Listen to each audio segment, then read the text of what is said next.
And a nude, or I guess nearly nude, bicycle group protesting ICE in Portland, biking to the city's ICE facility yelling F ICE and making obscene gestures toward agents, some even having slogans like "No Kings" written on their nude bodies. The strange protest receiving a wide range of reactions, as you might imagine, online.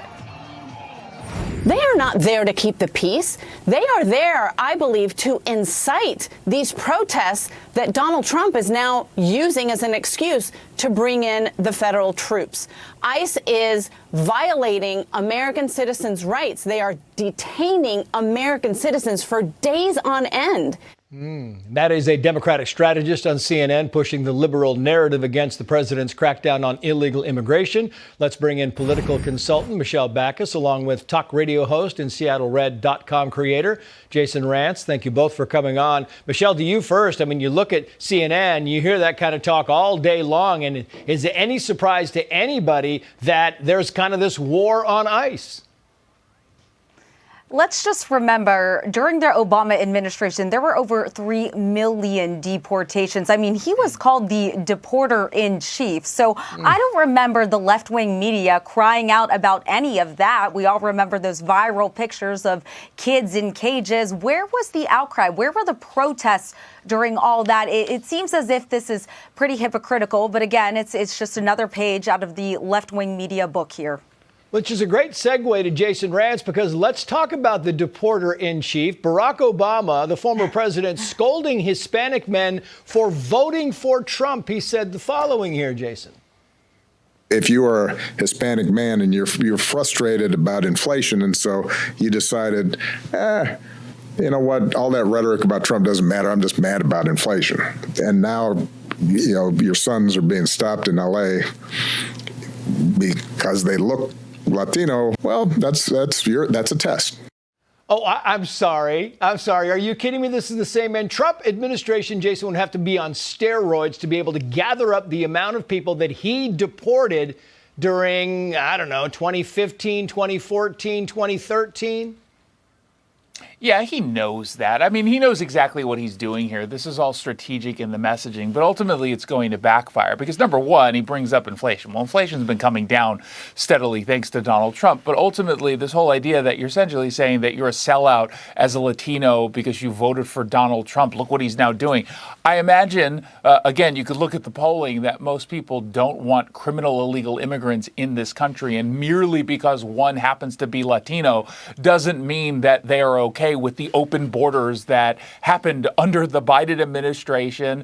And it's pretty clear where people are standing. Again, it's not like anything that Donald Trump is doing right now is completely out of the blue, that he didn't talk about this during the campaign. And yet Latino voters went to him in record numbers precisely because he cares about this issue.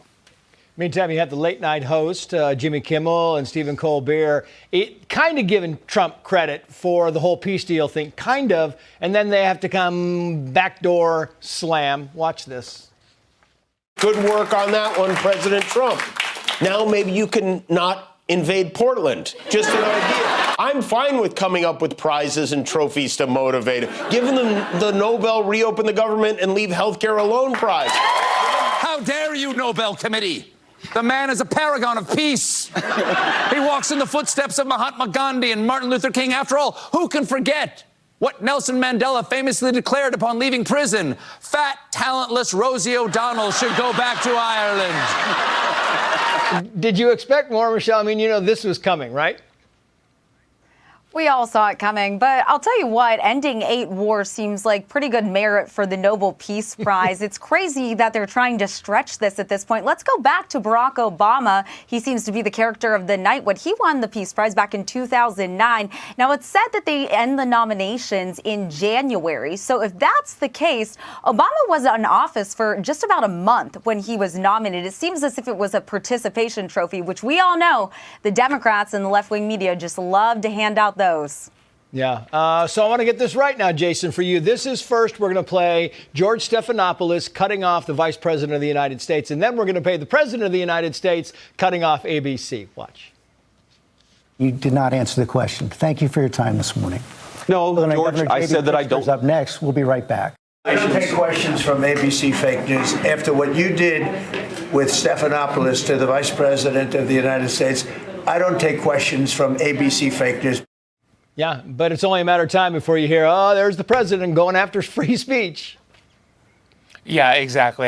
Don't give them any ideas. I mean, I feel like the last 12 hours, they haven't used that one yet, but now they might. You know, I will say this, and to the credit of this administration, they talk to people they know are not going to be fair, that they assume probably will end up cutting them off in these interviews. And I would rather have the live interview that maybe gets cut off than the one that's pre-recorded that gets edited to within an inch of its life to make them look good and the White House look poorly. I think at the end of this, George Stephanopoulos, who is a clown, he is a joke, he's a Democrat operative. I think he's the one who came off really poorly here. Yeah. Jason, Michelle, thank you both.